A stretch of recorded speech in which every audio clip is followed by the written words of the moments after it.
예, 어느 저명한 유명한 정치인이 그의 삶을 회고하는 그런 책에서 그렇게 얘기하는 걸 봤습니다. 어, 저는 어머니에게 마마보이 같습니다. 앞으로도 마마보이이고 싶습니다. 라는 글이었습니다. 보통 우리가 마마보이라고 얘기하면 우리 한국 사회에서 그렇게 긍정적인 이미지로 쓰이는 적은 거의 없지 않습니까? 그분의 정치적인 위상이나 사회적인 이미지를 생각해 볼 때 나는 마마보이 같다라고 얘기하는 그분의 표현이 상당히 새롭게 여겨졌습니다. 보통 우리가 이제 마마보이라고 얘기하면 엄마의 치맛자락을 붙잡고 있는 응석바지로 생각될 때가 많은데 그분이 말씀하시는 그 마마보이라고 하는 것은 우리 충분히 의미를 이해할 수 있습니다. 우리가 언제든지 누구이든지 우리가 어머니에게 기대고 싶고 또 어머니를 의지하고 싶은 마음은 누구에게나 다 동일하다는 것을 우리에게 알려주는 그런 표현이라 생각이 들었습니다. 우리가 여러분 예전에 그 이상용 씨, 뽀빠 이상용 씨가 했던 대표적인 프로그램 가운데 우정의 무대 다 아시지 않습니까? 그 우정의 무대의 가장 하이라이트 하면 그리운 어머니 코너죠. 사실은 우리 어머니하고도 아님에도 불구하고 일단 그 순서가 되면 가슴이 먹먹해지고 눈물이 같이 이렇게 맺히는 걸 봅니다. 병사들이 다 뒤에 서서 저기 계신 분이 우리 어머니가 확실하다고 얘기를 하지 않습니까? 요즘에는 엄마들이 워낙 젊어서 이제 사실은 엄마인지 친구인지 구분이 안 될 때 있지만 예전에 그리운 어머니 코너에 나오는 어머니들은 되게 우리가 기억이 나는 모습이 있습니다. 한복을 입으시고 쪽진 머리를 하시고 이렇게 버선발로 오시는 모습 보게 되면 다 이제 그 모습이 우리에게 아련하게 남습니다. 만약에 그 순서가 시간이 그리운 어머니가 아니라 그리운 아버지였다면 아마 느낌은 상당히 달랐을 겁니다. 어머니가 갖고 있는 우리 안에 묘한 힘이 있습니다. 지난번 우리 교회 와셔서도 이렇게 말씀을 전해주셨던 우리 CF 감독이었던 김한수 집사님이 그런 말씀을 하신 적이 있습니다. 그분은 한 몇 분의 시간만 주시면 다 사람을 이렇게 눈물 나게 할 수 있다는 겁니다. 특히 여성분들은 그렇게 할 수 있다는 겁니다. 이유가 뭐냐면 엄마 이야기를 꺼내 놓으면 그럴 수 있다는 거예요. 어머니 얘기를 하면 얼마 안 가서 다 이렇게 눈물을 흘리게 된다는 겁니다. 물론 그것은 어떤 기교를 얘기하는 게 아니죠. 기술적인 방법론을 얘기하는 게 아니라 어머니의 자리, 어머니의 무게감이 우리에게 얼마나 큰 것인가를 새삼 일깨워 주는 겁니다. 어머님은 그런 존재입니다. 부모님은 그런 존재이시죠. 우리에게 부모님은 우리에게 영혼의 고향과도 같은 분들이고 가족은 우리에게 영혼의 울타리와 같고 버팀목과 같습니다. 그래서 가족이 부재하다면 부모님의 상실과 부재의 자리는 우리가 감당하기 어려운 고통과 상처로 남게 되어 있습니다. 우리가 부모가 없는 분들을 고아라고 얘기하지 않습니까? 이 고는 바로 고독이거든요. 외로움을 대변하는 표현입니다. 얼마나 그것이 사무치게 고독하고 외로우면 고아라고 하는 표현을 썼겠습니까? 우리가 흔히 목 놓아 울다는 말을 가끔씩 쓰는데 저 이 표현을 가장 적합하게 쓸 수 있는 경우가 부모님에게나 가족에게 해당될 때 가장 이 표현이 적절하지 않을까 싶습니다. 그만큼 우리에게 부모님은 늘 애틋하고 아련한 존재로 기억이 되고 있습니다. 한 번은 저희 어머님이 이제 기억도 안 날 만큼 한참 전에 이 일인데요. 전화를 받으셨습니다. 그 전화의 내용은 부고 소식이었는데 저희 외할머님의 돌아가신 그 내용을 통보받는 일이었습니다. 뭐 저도 이렇게 분위기만으로 짐작을 하는데 그 전화 내용을 받자마자 그 어머님이 그 슬픔에 이게 무너지시는 걸 제가 이렇게 느끼게 됐고요. 망연자실하다는 말이 뭔가를 그때 느꼈습니다. 처음으로 제가 실감나게 느꼈습니다. 그 슬픔의 무게가 얼마나 큰 것인가를 새삼 느껴보게 되었습니다.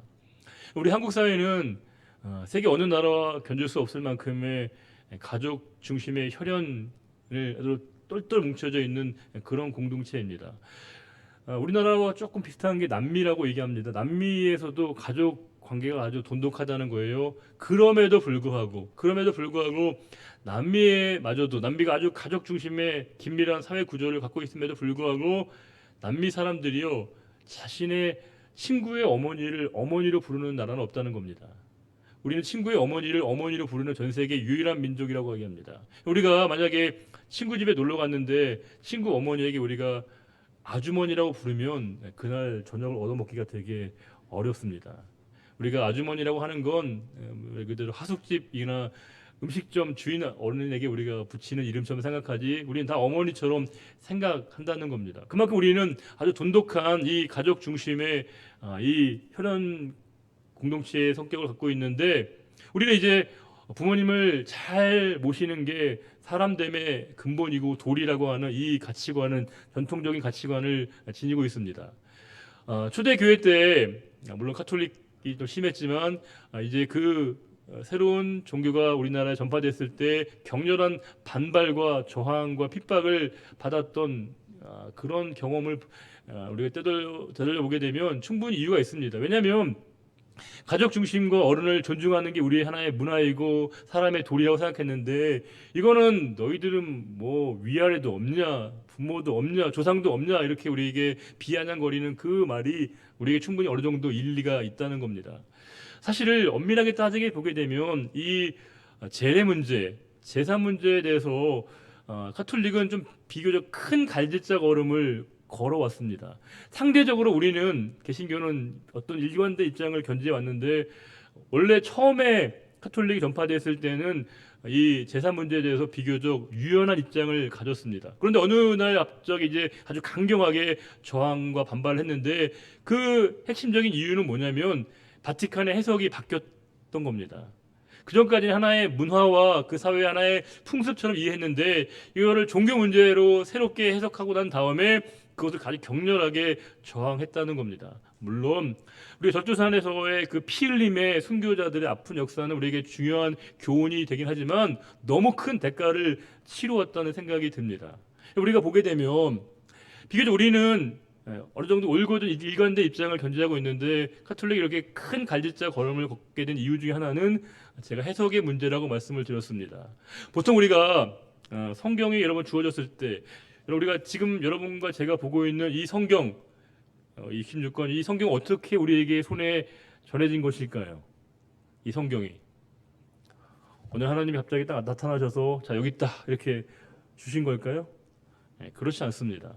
성경이 66권의 책으로 확정된 데에는 많은 역사적인 그런 경험들과 또 논의 과정이 있었습니다. 물론 당연히 그 논의는 교회 공동체, 교회 대표자들의 모임이었습니다. 그래서 카톨릭이 여전히 이 성경과 교회의 권위 문제를 평가할 때 있어서 이 성경을 성경으로 결정진 주체를 바로 교회라고 보는 겁니다. 그 교회의 최고의 수장이 누구냐? 교황님이라고 보는 겁니다. 그래서 교황이 교회 공적 권위를 가지고 행사한 모든 판단은 오류가 없다. 그게 바로 교황 무오설, 교황 무리설의 핵심입니다. 그러나 우리가 역사의 수없이 많은 반성의 과정을 통해서 교황이 내린 무수히 많은 잘못된 판단을 생각해 보게 되면 이 논리가 얼마나 사실은 우리에게 받아들이기 힘든 것인지 알 수 있습니다. 우리는 이 성경을 대하는 입장에서 카톨릭과 근본적인 차이는, 물론 교회가 결정하고 교회가 논의해서 확정지은 건 분명하지만 우리는 그럼에도 불구하고 이 성경이 사람의 기록과 사람의 문서로 우리가 이해하지 않는다는 겁니다. 물론 사람이 직접 경험하고 기록한 것이지만 이 성경이 성경으로 기록되어지게 된 그 성경에 영감을 부여한 건 바로 성령님이십니다. 성령께서 이 성경을 우리들에게 주신 것이고, 우리는 이 성경이 성령의 감동으로 주어진 하나님 말씀으로 받아들입니다. 그러하기에 우리는 모든 판단의 준거의 기준이 바로 성경입니다. 성경이 무엇이라고 말씀하냐가 중요하다는 거예요. 어떤 역사적인 상황들, 경험들, 사례들을 우리가 고려하긴 해야겠지만, 보다 더 중요한 건 이 오리지널 메시지가 우리에게 무엇이라고 말씀하시는가를 우리가 먼저 귀 기울이는 것이 우리 성도의 바른 태도라고 하는 겁니다. 자, 그렇다면 오늘 우리가 이 어버이 주일을 맞으면서 과연 우리에게 말씀하시는 주님의 가족의 의미가 뭔가, 성경적인 가족의 상이 무엇인가, 주님이 이제 어머니 마리아를 대하실 때 태도를 통해서 우리가 어떻게 부모님과 어르신들을 존중하고 우리가 이렇게 모시는 게 바른 태도인 것인가에 대한 중요한 메시지를 오늘 본문 우리들에게 주고 있습니다. 아까 우리가 읽었던 31절 보시게 되면 예수님이 사역의 현장에 예수님의 가족, 어머니와 또 동생들과 누이들까지 온 가족이 대동해서 예수님에게 찾아오게 됩니다. 31절에 그때 예수의 어머니와 동생들이 와서 밖에 서서 사람을 보내어 예수를 부르니 예수님 곁에 와서 예수님을 불렀다는 겁니다. 가족들이 와서요. 근데 예수님의 가족들이 예수님에게 찾아온 이유는 뜻밖에도 21절에 이런 말씀이 있습니다. 예수의 친족들이 듣고 그를 붙들러 나오니 이는 그가 미쳤다 하밀어라. 괴 소문이 돌기 시작한 겁니다. 그가 미쳤다더라. 정신이 나갔다더라. 이 소문이 가족에게마저 들려지게 된 겁니다. 이 진위를 확인하기 위해서 가족 모두가 다 예수님에게 찾아오게 된 겁니다. 사실 지금 예수님은 굉장히 바쁘셨습니다. 20절에 집에 들어가시니 무리가 다시 모임으로 식사할 겨를도 없는지라. 식사할 틈도 없을 만큼 바쁘시고 사역에 매진하셨던 예수님이신데 예수님의 가족들은 그 예수님이 미쳤다, 귀신 들렸다, 정신 나갔다라고 하는 그 괴 소문을, 가짜 뉴스를 확인하기 위해서 예수님에게 찾아오게 된 겁니다. 어떻게 보면 가족이니까 그럴 수 있겠다 싶기도 한데 제가 예수님의 심정을 최대한 이해하려고 생각하면 참 너무하다 싶었습니다. 가족인데 예수님이 누구신지 그렇게 모르나 싶었습니다. 우리가 예수님의 생애 전체를 보면 예수님은 참 오해로 점철된 인생이었습니다. 예수님의 생은 철저하게 오해와 불신을, 배신을 당한 인생이었다는 겁니다. 예수님은 모든 사람들에게 다 오해를 받으셨습니다. 가까운 모든 사람들에게 배신을 당하고 불신을 당하셨습니다. 우리가 오해를 받는다는 게 얼마나 고통스러운지 여러분 다 경험해 보신 분들은 아실 겁니다. 아이들이 가끔 그럴 때가 있잖아요. 이제 아이들이 하도 막 부모의 말을 안 듣다가 어느 날 갑자기 이제 마음을 고쳐먹고 아침 일찍 이제 공부를 하러 나갑니다. 저희 집 얘기가 아니에요. 그냥 예를 든 겁니다. 나갑니다. 아침 일찍 나가서 아이가 도서관에 하루 종일 열심히 부모에게 연락도 안 하고 공부를 하루 종일 하다가 이제 밤늦게 들어오는 경우, 혹은 어떤 자녀가 부모님의 너무 큰 은혜를 생각한 나머지 부모님 어버이날이든가 부모님 생신 때 내가 부모님에게 좀 좋은 괜찮은 선물을 해드려야겠다 싶어서 이제 아르바이트를 시작합니다. 저희 집 얘기 아닙니다. 그냥 제가 예를 든 거예요. 근데 이제 이 아이가 가서 열심히 며칠 동안 열심히 이제 아르바이트를 해서 돈을 모아서 또 정성껏 준비한 선물을 사가지고 이제 밤에 와서 부모님께 딱 드리려고 했는데 그때 부모님이 이렇게 반응하신다면, 야, 너 하루 종일 어디를 그렇게 돌아다녔냐? 우리가 부모님이 자식들에게 물어볼 때 하루 종일 어디를 돌아다녔나 할 때 꼭 앞에 붙이는 접두어가 있죠. 돌아다니다 앞에 붙이는 접두어. 앞에 쌀을 붙입니다. 우리는. 너희는 어딜 그렇게 뭐뭐 해뒀냐 이렇게 얘기하면 자식 입장에서는 굉장히 섭섭하고 서운하죠. 왜냐면 오해를 받는 거니까. 내가 아침 일찍 가서 공부도 하고 부모님에 서 열심히 이렇게 아르바이트를 해서 선물까지 준비했는데 그런 오해를 받는다면 가족으로서 너무 힘들 것 같거든요.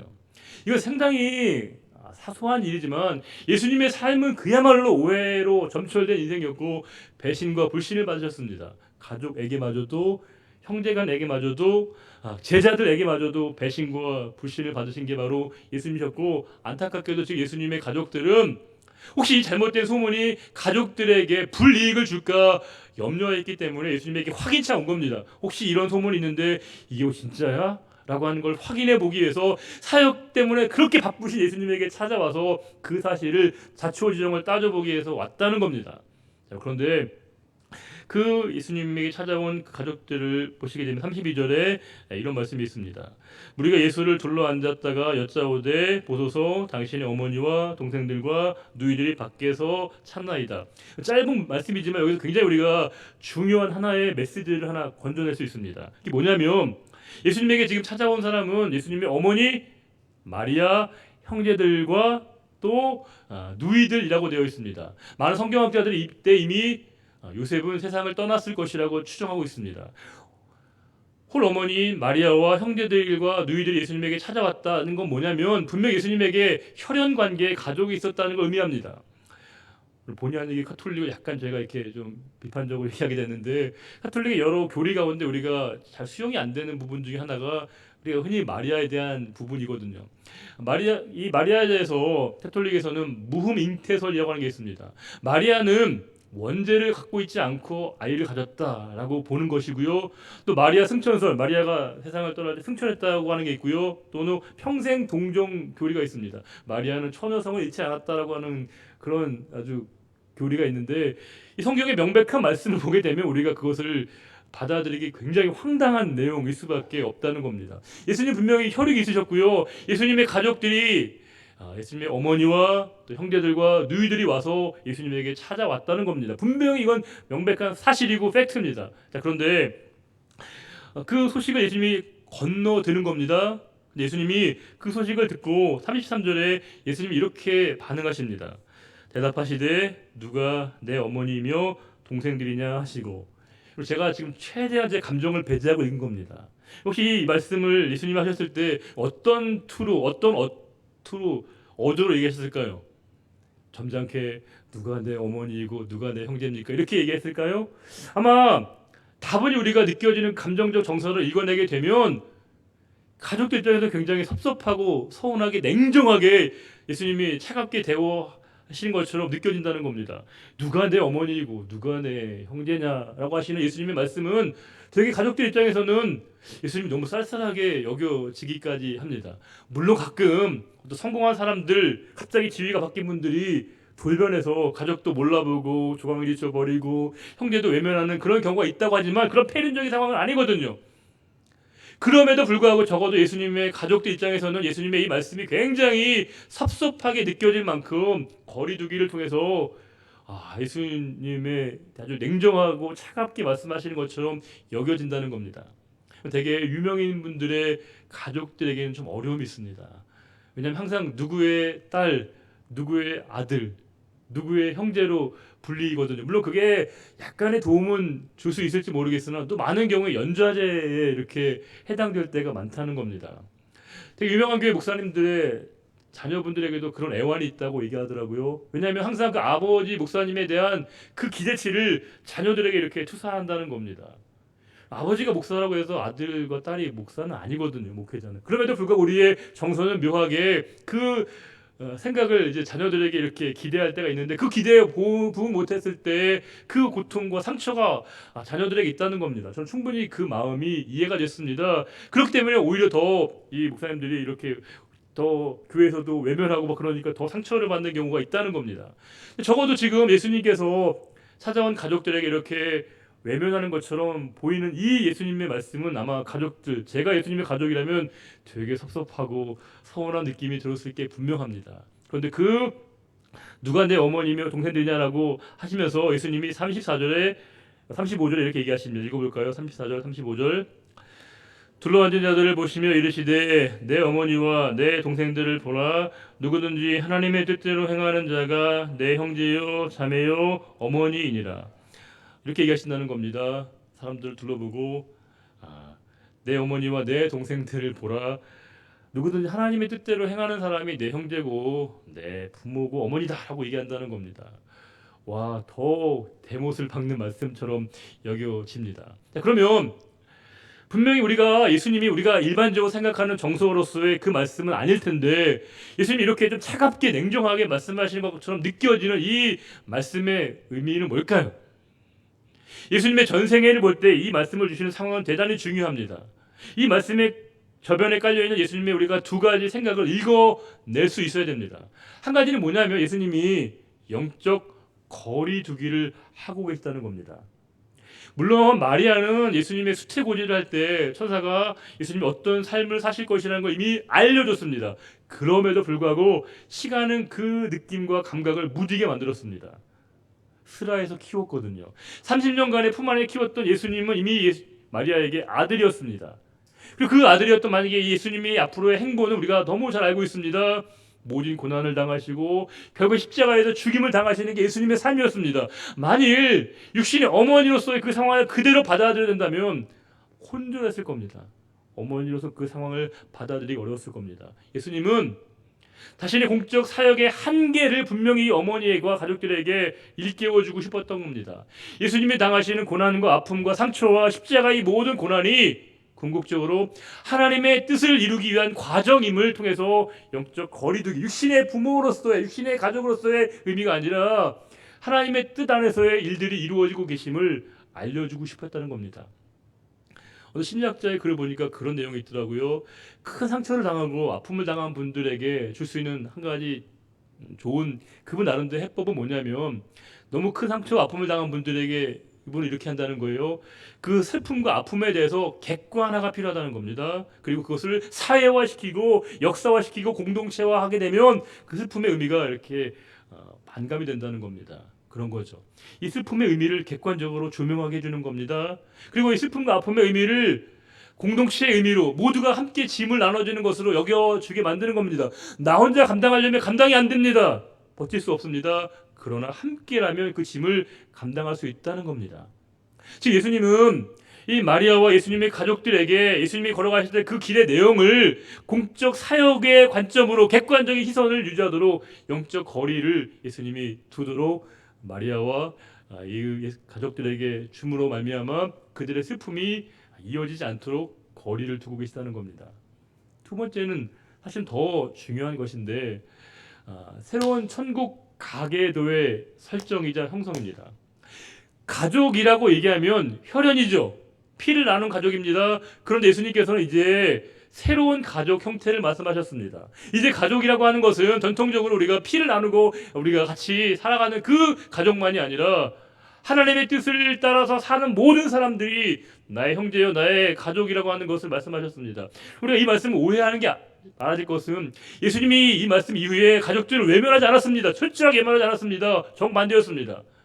오늘 예수님의 모습을 통해서 예수님의 제자들이 동생들이 변화돼서 이 교회의 중요한 일꾼이 됐고요. 심지어 예수님이 십자가에서 죽임을 당하시는 그 순간에 마저도 제자에게 사랑하는 제자에게 어머니 마리아를 부탁할 만큼 예수님의 마음은 변하지 않았습니다. 도리어 예수님은 가족의 의미를 확대시켜 주셨습니다. 진짜 가족이 무엇인가?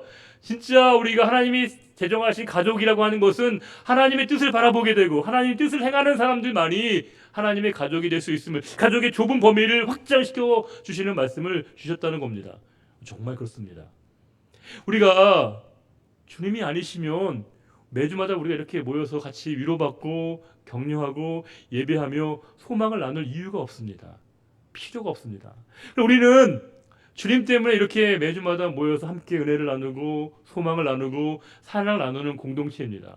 세상에 있는 공동체는요, 점점점 그 모임이 좁아집니다. 폐쇄적입니다. 그러나 하나님의 나라는 정반대입니다. 하나님의 나라는 그 모든 역사를 뒤엎습니다. 하나님의 나라는 점점점 그 범위가 확장되고요, 확대되어 갑니다.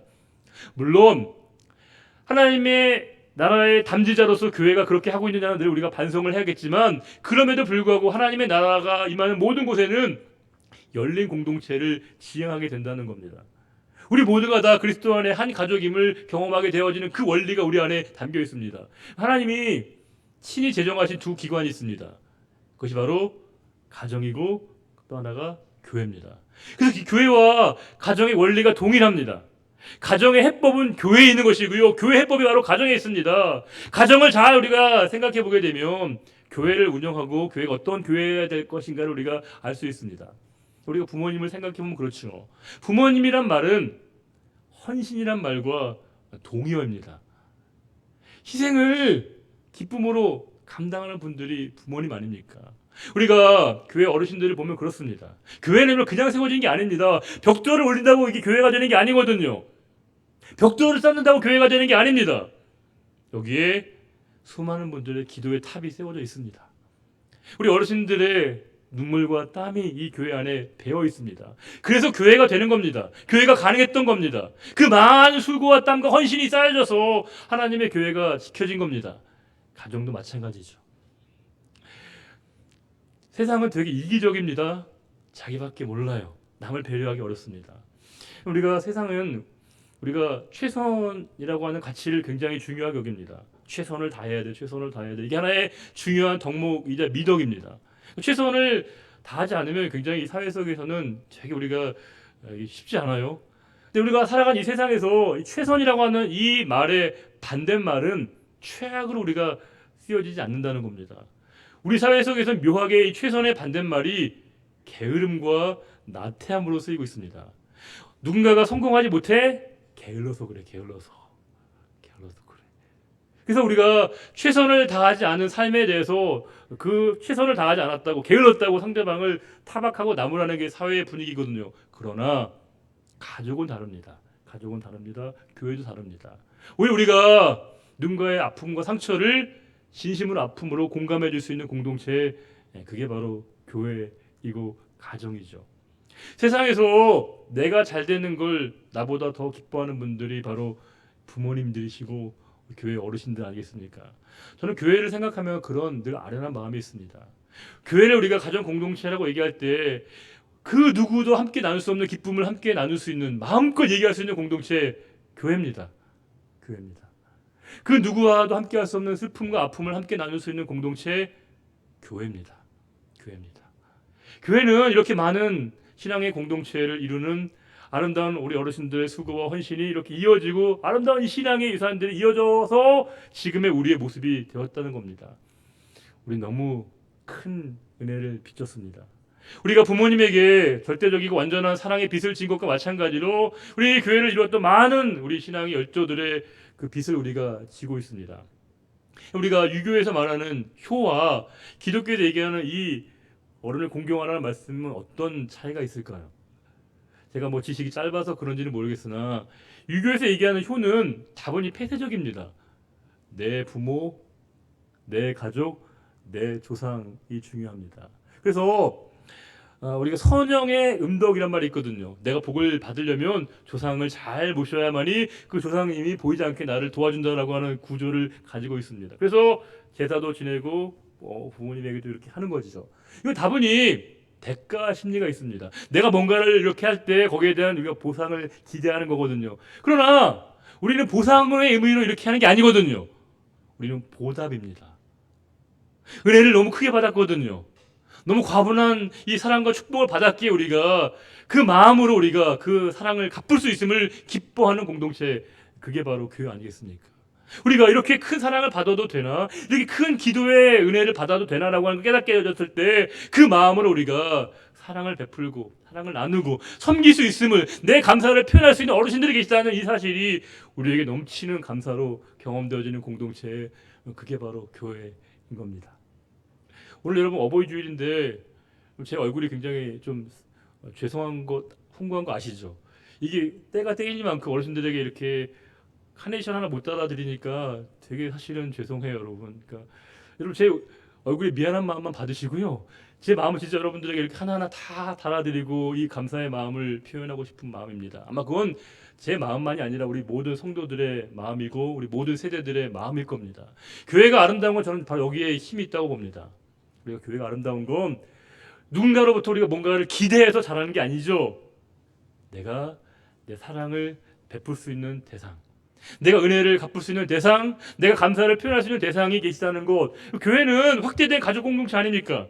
어떤 분은 그럴 거예요. 난 부모님 다 떠나셔서 할 게 없다고. 아닙니다. 교회는 아닙니다. 이렇게 많은 우리의 신앙의 어르신들이 계시고요. 우리가 충분히 우리의 이 마음과 사랑을 베풀 수 있는 기회를, 장을 하나님 우리에게 주셨다는 겁니다. 그래서 이 영적 선순환의 원리로 말미암아 우리 어르신들을 잘 섬기고 또 그 뜻을 잘 이어받을 때 하나님이 약속하신 축복의 말씀이 우리에게 분명히 하나님께서 우리에게 이렇게 약속해 주시고 깨닫게 하셨습니다. 저는 우리 교회가 이 신앙의 유산을 잘 이어받아서 이 아름다운 신앙의 유산을 다음 세대에 잘 우리가 흘려보냄으로 말미암아 믿음과 소망과 사랑으로 온전히 세워지는 하나님이 축복하시는 믿음의 공동체, 가족 공동체가 되기를 바라면서 우리 에베소서 6장 1절부터 3절을 마지막으로 읽고 오늘 설교를 마치겠습니다. 에베소서 6장 1절에서 3절입니다.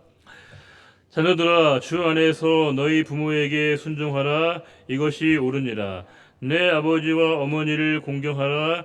이것은 약속이 있는 첫 계명이니 이로써 내가 잘되고 땅에서 장수하리라. 아멘. 하나님 아버지, 우리에게 육신의 부모님을 허락해 주시고 그 은혜로 말미암아 여기까지 저희들을 인도하신 것 감사드립니다. 또 교회를 섬기시기 위해서 피땀 흘려 헌신하신 우리 어르신들의 눈물겨운 그 과거의 역사를 보게 됩니다. 42년의 우리 교회 역사는 그야말로 기도의 역사였고 헌신과 수고의 역사였습니다. 하나님께서 하나님의 교회를 든든히 지켜주셨기에 여기까지 이르렀습니다. 주님, 우리 어르신들, 부모님들을 축복해 주시고 건강을 책임져 주시고 더욱더 우리가 다음 세대를 위해서 기도하시며 또 본을 보여주시기에 부족함이 없도록 축복해 주시고 그 가정과 하시는 모든 일들 가운데 큰 은혜로 채워 주옵소서. 우리 아름다운 신앙의 유산을 이어가는 교회가 되게 하시고 주님이 우리에게 명하신 말씀이기에 온전히 순종함으로 말미암아 말씀 속에 약속하신 그 축복을 다 함께 누리는 우리들 모두가 되기를 바라며 언제나 우리와 함께 하시는 우리 주님 예수 그리스도의 이름으로 기도드리옵나이다. 아멘. 다 같이 일어나셔서 우리 패송하겠습니다.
여호와는 내게 복을 주시고 너를 지키시기를 원하며 여호와는 그의 얼굴을 내게 비추사 은혜 베푸시기를 원하며 여호와는 그 얼굴을 내게로 향하여 드사 평강 주시기를 원하노라.